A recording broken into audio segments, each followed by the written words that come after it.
Assalamualaikum warahmatullahi wabarakatuh. Perkenalkan, nama saya Windy Pujiastuti dengan NIM 15016190005. Pada kesempatan kali ini, saya akan mempraktikkan job sheet 2 tentang mengukur arus searah dengan ampere meter kumparan putar dan besi putar. Untuk tujuan praktikumnya, yang pertama, mahasiswa dapat memahami cara kerja alat ukur ampere meter. Yang kedua, mahasiswa dapat menentukan kelas alat ukur ampere meter besi putar dengan referensi alat ukur kumparan putar. Yang ketiga, mahasiswa dapat membandingkan respon antara alat ukur ampere meter kumparan putar dan besi putar. Yang keempat, mahasiswa dapat menyimpulkan hasil praktikum dengan benar. Nah, dasar teori yang digunakan yaitu kelas alat ukur adalah suatu penggolongan alat ukur dilihat dari kemampuan alat ukur dalam menampilkan ketelitian penunjukan pada saat digunakan. Kelas alat ukur ini sekaligus sebagai jaminan yang diberikan oleh pabrik. Kelas alat ukur adalah sebanding dengan kesalahan maksimal dan berbanding terbalik dengan batas ukurnya. Nah, untuk rumus kelas alat ukur, rumusnya itu kesalahan maksimal dibagi batas ukur dikali 100%. Jika kelas alat ukur telah kita ketahui, maka alat ukur lain yang lebih besar kelasnya dapat ditentukan dengan berdasarkan referensi alat ukur yang telah diketahui. Untuk rumusnya, kelas alat ukur kedua yaitu kesalahan maksimal ditambah kelas alat ukur 1 ditambah batas ukur 1 dibagi 100 per 100 batas ukur 2 dikali 100%. Nah, untuk gambar rangkaiannya seperti ini. Dan untuk alat dan bahannya yang kita butuhkan ada power supply DC, ampere meter kumparan putar 1, ampere meter besi putar 1, restot 1, milimeter 1, dan kabel penghubung secukupnya. Yuk kita mulai ke praktiknya.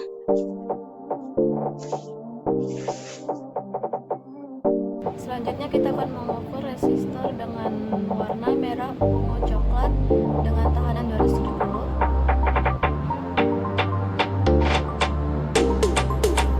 Kita mendapatkan voltasenya 0,03 ampere. Nah, sekarang ini ada tabel data pengukuran.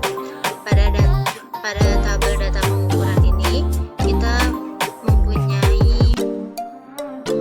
VS atau tegangan sumbernya itu 8,72, R-nya ini tahanannya itu 270,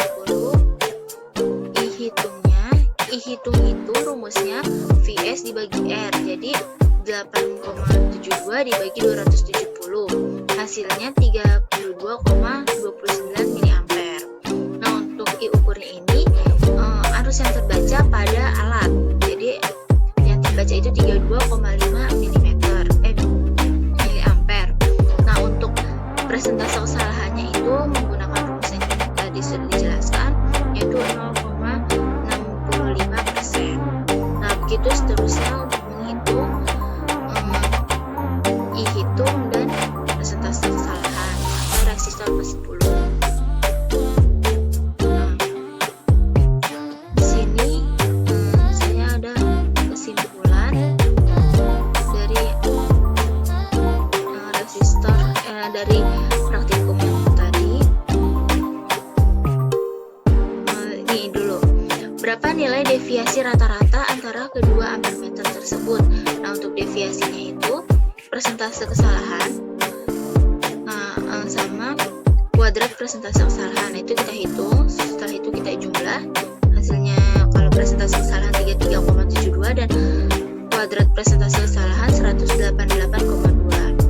Nah, rumusnya itu seperti ini.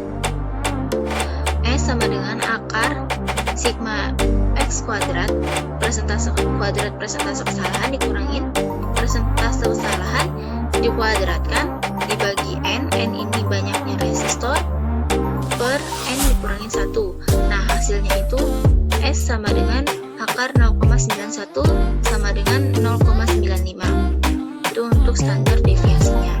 Nah, untuk kesimpulannya, berdasarkan praktikum yang telah kita lakukan, dapat disimpulkan bahwa rata-rata dari persentase kesalahan sebesar 3,37%, di mana kelas alat ukur yang digunakan berada pada golongan 4, di mana hal ini berarti alat ukur dipergunakan pada panel-panel yang tidak begitu memperhatikan presisi dan ketelitian.